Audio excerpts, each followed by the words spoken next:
Welcome back. आपको बताएं, कातिल मौसम में K2 सर करने का मिशन पाकिस्तानी कोहपेमा मोहम्मद अली सदपारा और साथियों से राबता मुनक़ता हो गया है। आर्मी हेलीकॉप्टर्स के जरिए तलाश इस वक्त जारी है।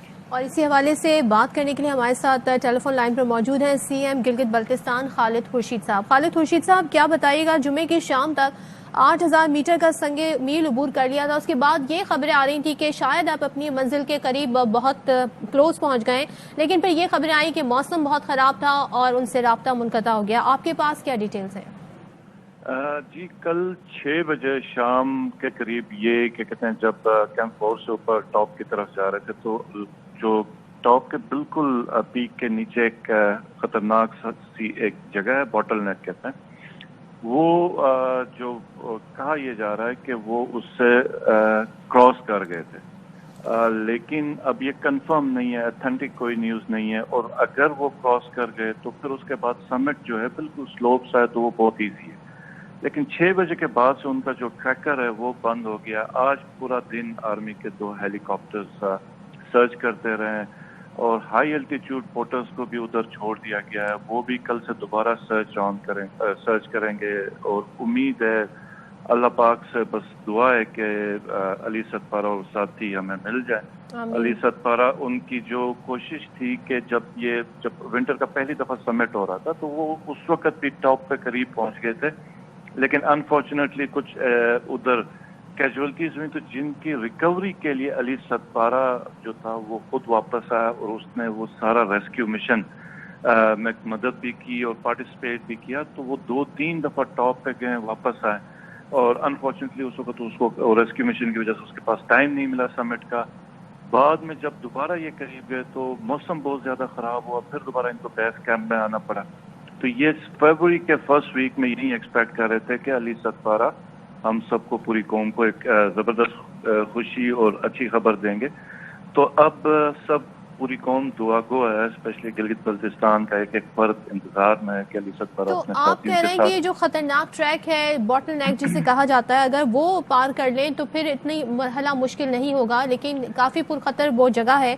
तो आपके ख्याल में उस जगह पर रेस्क्यू किया जा सकता है? जो हालात हैं, जो मौसम है, जिस तरह से हेलीकॉप्टर्स गए रेस्क्यू करने, वहाँ पे क्या मुश्किलात पेश आ रही हैं? सबसे पहले तो चीज ये कि वो लोकेट हो, उनका पता हो कि वो किधर हैं। इस वक्त लोकेट नहीं हो रहे। अगर पता चल जाए उनका, क्योंकि सिग्नल्स भी जो उनका जो वो सिग्नल्स हैं जो आता है ट्रांसमिशन, वो भी ऑफ है, तो उनकी लोकेशन लोकेट नहीं हो रही। आज पूरा दिन हेलीकॉप्टर्स उनको ट्रैक कर रहे हैं, उनका पता नहीं चल रहा। और वो जो अब हाई एल्टीट्यूड जो पोर्टर्स हैं वो भी कल उसी पहाड़ पे चढ़ेंगे और सर्च करेंगे, और हेलीकॉप्टर्स भी जो आर्मी के हैं वो सर्च करें। अगर वो पता चल जाए बेशक उसी एरिया में ऊपर और नीचे, तो फिर कोशिश की जा सकती है और फिर रेस्क्यू आसान है। तो मौसम इसकी वजह है क्या? वहाँ पर हमने सुना था तूफान आया, बर्फानी तूफान आया, जिसकी वजह से राब्ता भी नहीं हो पा रहा।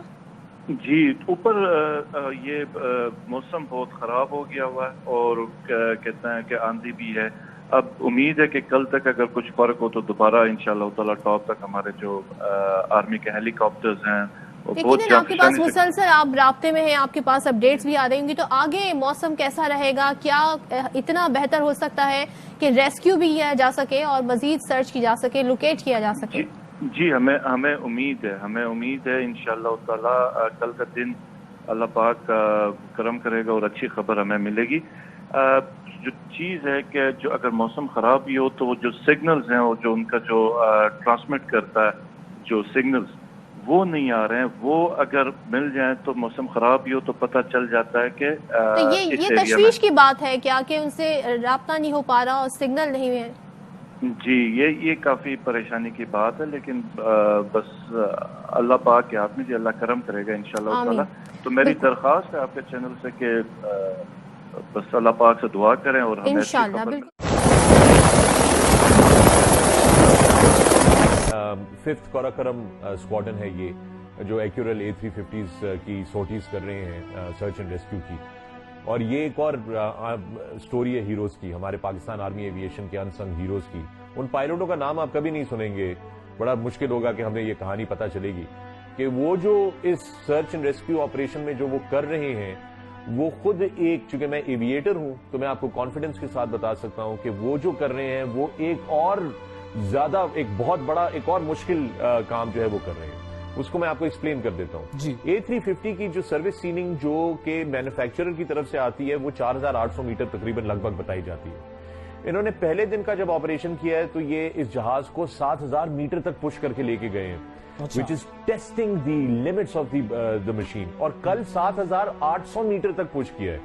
یہ بہت ہی اسکلفل پائلٹ جو ہے, جو بہت زیادہ اپنے جہاز کی پرفارمنس کے انویلوپ کو کے لیے رسک لے رہا ہے. اور ایک اور چیز بھی بتاؤں کہ پہلے دن جب آپریشن ختم ہو رہا تھا, ختم کیا ہوا یہ بھی مجھے چونکہ میں بتا نہیں سکتا, تو یہ واپس نہیں آ رہے تھے پائلٹس, ان کو زبردستی واپس کیا گیا ہے کہ جب موسم خراب ہو رہا ہے, سورج جا رہا ہے, اب you have to come back. اور پھر دوسرے دن کا جو ہے کچھ سٹوری 5th کراکرم اسکواڈرن کی یہ ہے کہ وہ سورج نکلنے سے پہلے سارے کرو جو تھے وہ ہیلی کاپٹرز کے ارد گرد آگے کھڑے ہو گئے تھے کہ جو ہی سورج کی پہلی کرن آئے گی اور جو ہی ویدر کی کلیئرنس ملے گی کہ ہم فوراً واپس پہنچیں, کیونکہ یہ وہ اسپرٹ ہے پاکستان آرمی کے ہمارے سولجرز کی کہ دے لیو نو مین بیہائنڈ. یو نو یہ وہ تو کبھی نہیں مانیں گے. آپ نے جیسے کہا, جب تک کہ جو آفیشلی میں آپ کو بتا دیتا ہوں, ایسی صورتحال میں ہوتا یہ کہ جب تک کہ آفیشلی ورڈ جو ہے, ایک تو وہ سرچ اینڈ ریسکیو جاری رہتی ہے, پھر وہ search and rescue call off ہو جاتی ہے کہ جی it is now not a search and rescue operation, it is now a search operation for the missing, you know, for the dead bodies. لیکن میں آپ کو بتاؤں, ساجد جو ان کے صاحبزادے ہیں, کیونکہ وہ خود ان کے ساتھ بیس کیمپ 4th کیمپ تک گئے تھے, بہت اونچے مقام تک گئے تھے, اور پھر آخری لیگ پہ وہ واپس ہو گئے چونکہ ان کی طبیعت بہت زیادہ خراب ہونا شروع ہو گئی. جی. جو ان سے بات سمجھ میں مجھے آ رہی ہے, چونکہ میں کو پہما ہوں نہیں, تو آپ کو ایک کو پہما کی بات کو جو ہے وہ لینا پڑے گا. He personally believes that now the weather جو ہے وہ اس طرح کر کے, یاد رہے کہ یہ ونٹرز کی کلائم ہے, یہ سمرز کی کلائم نہیں ہے. جنرلی یہ سمرز میں کیا جاتا ہے, تو یہ ونٹر کلائم. قوم کی عظمت جو ہے نا, قوم کو عظیم بنانا جو ہوتا ہے نا, وہ سیاستدانوں کا بینر اٹھا کے ان کے حق میں نعرے لگانے سے نہیں ہوتا. قوم کی عظمت جو بنتی ہے وہ بنتی ہے جب قوم کے اندر موجود جو شہری ہیں وہ کوئی ایکسٹرا آرڈینری فیٹ کرتے ہیں. جب یہ علی 7 پارہ کو کیا چیز دیکھے گئی ہے اس چونکہ میں دیکھا, جب پاکستان کا جھنڈا لہراؤں گا دنیا دیکھے گی. اور ایک اور چیز بتاتا چلوں, کیونکہ ہم لوگ کرکٹ اور اس دنیا سے باہر ہی نہیں نکلتے بدقسمتی سے, یہ پاکستان میں اور بھی بہت سارے سپورٹس ہیں, اور ایڈونچر سپورٹس کے اندر آپ کو یہ بتاتا چلوں کہ محمد علی 7 پارہ اور یہ 7 پارہ فیملی اور اس گاؤں کے رہنے والے لوگ, مقامی لوگ, یہ ماؤنٹینئرنگ اور کلائمبنگ ورلڈ کے اندر یہ لیجنڈز, یہ they are mountains themselves. اور میں آپ کو بتاؤں یہ ہوا کچھ اس طریقے سے سلسلہ, چونکہ آج ابھی جب میری ان کے بیٹے سے بات ہوئی ہے تو انہوں نے بھی یہ کنفرم کیا, اور جو مجھے شک تھا, کیونکہ آپ کو پتا ہے کہ یہ جو ہوتا ہے نا اپنے ملک کا جھنڈا لہرانا, اپنے ملک کا جھنڈا جو ہے اس کا اجاگر کرنا اپنے ملک کے نام کو, یہ ایک بڑی خطرناک موٹیویشنل فیکٹر ہوتا ہے.